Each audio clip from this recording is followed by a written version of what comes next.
the dementia choir filled a gap in my heart where I'd lost my granny, and it just let me find myself, I think, as well, um, and adopt all of these amazing people as part of my family.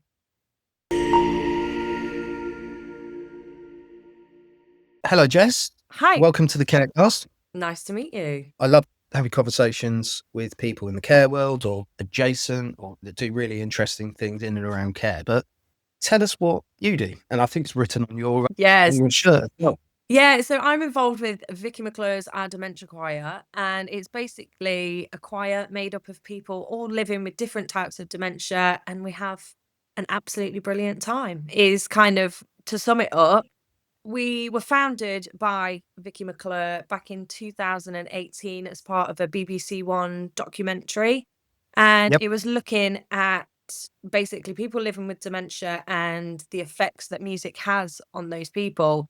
It was a huge Yep. success, and music is medicine. It was scientifically proven. And after the documentary, Vicky decided, do you know what? I can't just up and leave these people. Now we've made a documentary. Let's turn it into a charity and continue our mission, spreading awareness. And yeah, we're here in 2025, stronger than ever, and standing against dementia. Oh, amazing. And people that can join the choir, is it also for the families of those with dementia and friends of those with dementia, or is it just for those with dementia? Mainly, the choir's made up of those living with dementia. However, when they come to rehearsal, so I'll talk you through a standard rehearsal. We get there in the morning, well, late morning. They'll sit down, relax, have a cup of tea, and have a conversation with fellow carers. So they all come with a carer or family member or friend. Then they'll go and sing, and it gives the carers then chance to kind of talk together, to share experiences, to help each other with their struggles.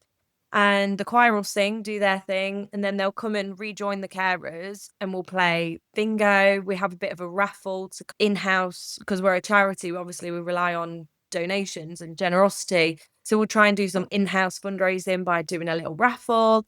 They'll have some lunch and then they'll go home. And it's really beautiful because I always use this example, and it might be a bad example, but say I'm out with my kids. If I'm on my own with my kids, I struggle. And it's hard, really hard. And it's very similar to with dementia. If you're on your own out with your loved one, you struggle. I used to care for my granny, and when I used to take her out on my own, I used to feel people staring if she did something that wasn't particularly normal. Yeah, when you're out with a other group of people who are in the similar situation, who are all carers, you all chip in, you all look out for each other. It's beautiful. It's really, really lovely. And we've found that some Yeah. of them, they've been on holiday together.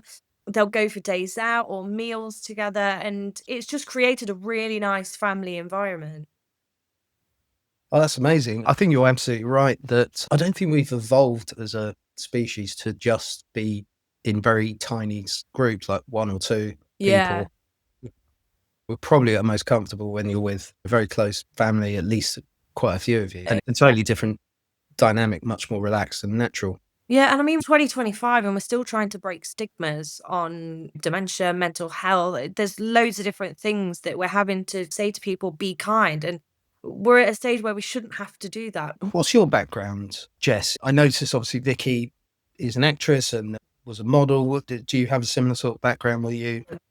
I mean, definitely not model, like we can scrap that off right away. Um, so basically, I did train at drama school and went down that route. And then Yep. I lived abroad for a bit, struggled with my own mental health and went through some issues.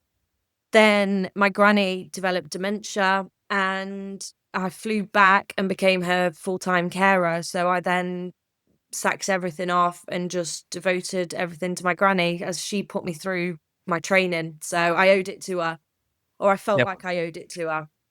And then I was gonna take my granny. She would have absolutely loved the choir. Like, Yep. she loves singing, was so happy. So I was gonna take her, and then lockdown hit. Everyone went into shutdown, and my granny unfortunately ended up going into a care home and actually passing away during lockdown. So I never got the chance to take her to the choir. So I got in touch with them and said, look, unfortunately, Granny has passed away. However, I'd still love to be involved. If there's anything that I can do, I'm from a music background. I could perhaps do some sponsored sings or something like that. And they invited me to a rehearsal. So I just became a volunteer at the start. And it's just snowballed from there, I think.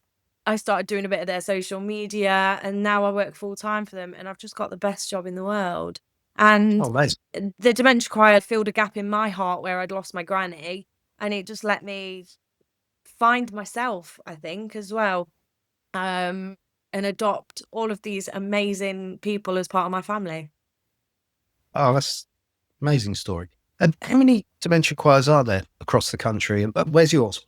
So our dementia choir is in Nottingham. We are Nottingham based. There's only one our dementia choir in the world for now. Yeah, and it's a really beautiful thing that is recreated. There are so many amazing choirs out there. We get messages on a weekly basis saying, I'm running a choir. Have you got any tips? Have you got any advice? So hopefully we're going to be able to roll something out where we can help other people. But I think for the minute, there is one our dementia choir, and that is in Nottingham. Amazing. Yeah, I think people have seen maybe videos or their own family members where someone's clearly struggling with fairly severe dementia. They find it difficult to speak or to have a conversation. The one thing sometimes they are able to do is sing. And Yeah, and then you would just sort of look at them and think, this person just doesn't have dementia. Everything just seems to slot back into place. Is that what yeah. you find a lot with? Hugely. If you walked into our choir, some of them you wouldn't even know that they live with dementia. They present very well. However, we also, on the flip side, have people that are non-verbal and may become agitated when they first arrive and they need that extra little bit of care. But when they start singing and they just come to life, like I can't until you witness it in front of your eyes, it is so hard to explain, but it is the most magical, beautiful thing you'll ever witness. For example, we've got one gentleman in the choir. He's non-verbal, doesn't talk at home to his partner. She brings him to rehearsal. He'll start singing and then they'll go home. And for a couple of days after, she's got a glimpse of her loved one back because that joy continues. So it's like you they perhaps forget what they may have sung or done at the event, but they don't forget how it makes them feel. So that feeling stays with them. It's if we go to a concert and you have a really great time and it was like the best concert you've ever seen in your life, that buzz stays with you for a couple of days after, doesn't it? And you're telling your friends about it, your mood is lifted. And that is exactly the same thing as what music does to someone with dementia. It creates that emotion that then they're able to take through the next couple of days, and the loved one may Absolutely. speak a little bit That's, more. It's great. I saw the Gorillas in concert about 4 weeks ago. Oh, amazing. And yeah, I'm still. Still talking about it. Still Yeah, buzzing. It still. still puts a smile on your face. It's still, Yeah. it's there. It's that emotion. It's beautiful. And what about the choice of music? Because you would think maybe that for someone with dementia who has an intact long-term memory or more intact long-term memory, the age of the music or the period of the music is really important. I don't Yeah, say yeah, if you said Beatles or something like that, but how do you choose yeah. songs that are going to work for as many people as possible? And is it really sort of age related as to the Yeah. song They choose? love the Beatles. We're going back to the Cavern Club. They've been luckily enough, they're going back to perform at the Cavern Club, which is just incredible and just proves that they can do anything. I mean, the choir have sung on some pretty amazing stages, done some pretty amazing things. They've been on the NTAs, and if that doesn't show people that you can live well with dementia, don't get me wrong, I know that there are hard times and the struggle is real, but you can live well. It's not the end when you get a diagnosis. So going back, Is there any chance of the return of the Dementia Choir or Series 2 or anything like that? I'd love to think so. I really would because we've had such positive comments from it. I really would love to think so, but we will see. Watch this space. You But will touching see. back on the genre, I completely went over your question and went off on a tangent, which I will do probably We a talked about million the Beatles. times. We did talk about the Beatles. So genre, yeah, it's really hard because we cover such a vast age range. I think our eldest member now, bless her, she's 92. And we've got Julie, who's early mid 50s. So, to try and create something that suits them both, is challenging. We have broken the stigma, I think, a lot with kind of what you would think a typical dementia choir would sing. Um, and yeah, we tend to do a lot of medleys. Old, new, we do war medleys, we do musicals medleys. So then there's a couple of songs in there that Molly in the choir might like, but then there's a couple of songs that Julie might like. You've got those two age ranges. And also, medleys work so well. I don't know if you're like me, but when I'm in the car and I'm listening to music on the radio, I'll sing along to the first verse and the first chorus, but then it gets to the second verse and I ain't got a clue. So then I'll join back in on the chorus. People living with dementia, it's kind of the same thing. They've got the first verse down, the chorus, and then we move on to the next song. So they seem to work really well, having a medley and a mashup. And our musical director, Daniela Smith, she's great. She can knock a mashup up when the choir ask, and yeah, 10/10. Oh, that's amazing. Yeah, no, I was sometimes my wife plays guitar, the piano really well. So Okay. at Christmas we used to sing a lot of songs all the time. That seems to have gone away a bit, but we'll have to get that back. But we would often do about a Yeah. third of a third of another song, a third of the and keep it 100%. really. Yeah. Definitely. Have there been any sort of surprising or particularly moving moments during rehearsals or performances that you want to remember? I mean, on a weekly basis, there's Really? yeah, 100%. There's always, someone having a rough day, and then they'll sing and their faces will just light up, and every time it gets us. And a couple of them have sung solos and have built the courage up. And I mean, these are people that have worked all their lives, full-time jobs, and never imagined that they'd be in a situation where they're needing that constant support all day, every day. I go out to work, I do my job, I come home, I make myself tea, I look after the kids, and then having, your life turned upside down and needing to rely on someone to remind you, "Oh, you need to take a shower today. Have you cleaned your teeth? This is what you need to do to unlock the door." It must be incredibly hard. So, yeah, having people I mean, I used to care for a guy in the choir, believe it or not, and I used to provide him living home care, and he was in the Navy all of his life, and to think like someone has gone from serving the country in the Navy all of their life to then I'm having to help him put on his shoes. Mm, it is heartbreaking. So it's losing that independence. And I think it is so important where we can to let these people living with dementia have their independence, because quite often or not, it's very easy to say, "You've got dementia now. I need to do X, Y, and Z for you. I need to do this for you." You don't need to pick what biscuit you're going to have out the tin. You can have this one. Give them their choices back, because there's no reason why they can't make their own choices. Crikey me, if you took the choices away from some people singing in the choir, they'd tell you. And rightly so, because they're human. They are still there. They are still deep within. And just because maybe they can't vocalize it does not mean that they can't advocate, because they can. They just have a different way of going about it. When it comes to learning a new song, for example, Yeah. ideally everyone knows the song or can remember the song. But if it's a totally new song to them, how do you approach that? How do you and actually a side question, do you keep the lyrics at the front all the time for the choir anyway on a sort of a projector or that sort of thing? Okay, this is an example, but the choir actually released their own single, which was written by one of our volunteers, Karen. Amazing, beautiful song, and it's really beautiful. It's called What's Your Story, and it's available on Spotify and Apple downloads for 99p.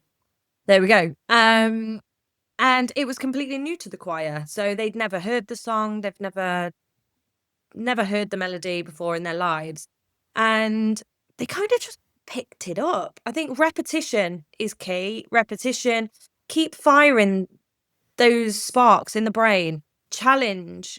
if we stick with kind of the easy songs that they know and they can sing along with, nothing gets fired. It does. Music is medicine, but we're trying to create those sparks, make them powerful, make them work. It's if you break your arm, you don't use it for say 6 weeks, and then you have your cast off and you're trying to use it again. It's hard and the muscle deteriorates. Well, the brain is very similar, so we need to keep it working. And so we do try and cover a lot of new material. We'll challenge them. We'll add in sign language. So actions always help. And also yellow paper is key. Yellow paper with black writing. Apparently, this is what Daniela Smith, our musical director, taught us. That they are able to read, and the contrast on yellow paper for people with dementia is really effective. Really, that's not heard that one before, but yeah, Yeah. that's good. What impact do you reckon the choir, or can you see that the choir's had on the wider community? Is it, apart from those who have joined in the choir and their families, has it made a bit of a splash across your neighbourhood? Oh, 1,000,000%. I run our Dementia Choir socials, and on a daily basis, we'll get different messages about how kind of the choir's touched them, the choir's brought knowledge. Thank you for raising and spreading awareness of dementia. And I mean, we don't do that single-handedly. We have the support of Vicki and the amazing supporters who were sharing constantly. How often does the choir perform? Crikey, the choir at the minute are performing every week, and it's finding that balance. We'll go from care home performances to big performances. We've just performed at the Alzheimer's Society Memory Walk at Willerton Hall, which was really beautiful, and kind of, just reiterates that you're not alone. And you visually, because people say you're not alone, but then when you stand on a stage and you see everyone out there who is walking for some reason, everyone has been affected or touched by dementia, it just puts into perspective that there's not just this many people. There's, in every town, in every city, everyone that you have a conversation with has probably got some kind of connection to dementia. It's the UK's biggest killer. When you look at when my granny was diagnosed, I had no experience with dementia. I didn't know anything about it. And why would I? I was young. I've never heard of it. It's an old people's disease. That's what I thought. So it's kind of lack of education, I think, around Yep. dementia as well. So to see that there's lots of people out there stood together, it does show that it impacts a lot more people than what you may think. Absolutely. How does the choir engage with families and the carers of families? I think you mentioned that they get together when practice is ongoing and chat and share stories, but how in general does the choir impact on the family members of those with dementia? Hugely. Apart from them being really good friends, often we do invite the carers to join in with the choir. So, like at Splendour, we performed at Splendour, and we actually brought the carers on stage to stand by their loved one. And it was really emotional, really impactful to see them stood alongside singing was really beautiful. But we also try and cover carer days. So we try and give them a little bit of a break, and we put on a day. There was a cake making workshop, there was a painting workshop, some yoga, relaxation. We played a few games, we had a laugh, we had a cry, and it just kind of brought the bond together as a group. And yeah, it was really lovely. People were leaning on each other, and it made those friendships, because I think you walk into a group, it's like starting your first day of school all over again. You don't know anyone. So then you walk in and create those assumptions that, oh, I'm going to be on my own, but you're really not. And because people are going through a very similar thing, every dementia journey is different, but they've got that compassion and that love, which is just something else. And until you witness it, yeah, words can't describe how beautiful it is. Amazing. You mentioned that you were a living carer for a gentleman who's that? He comes to the choir, doesn't he? Yeah, he The used gen- to. He's sadly no, passed away now.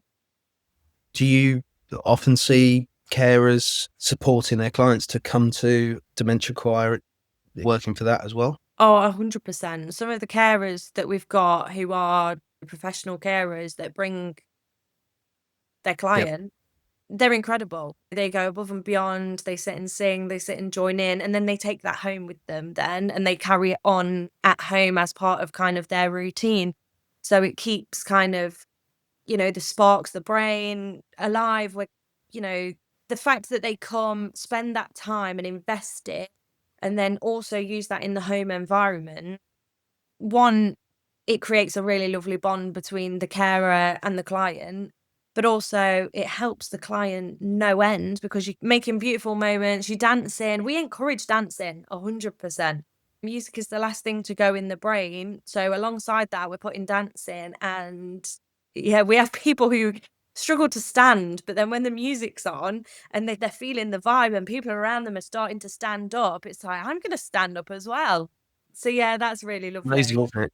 Yeah, I think like dancing and singing might be hardwired into our brains somehow. That Definitely. Well, it's like my toddler, I put the music on. Yeah, he might not be able Mhm. to speak, but he can dance, he can blabble along to the tune. From a very early age, we learn nursery rhymes, we sing our babies to sleep, we use lullabies. So why should that stop as we get older? It shouldn't. We should still be using music to be creative, have it on in the background when you're cooking, right the way through life. Yeah, no, absolutely. You must have seen then firsthand that maintaining for someone that has got to the point where they need professional care or live-in care, that to maintain an interest in a hobby or to come to the dementia choir or to keep doing those things is really important. Definitely. But But you hear so many probably stories. benefits people firsthand, don't you?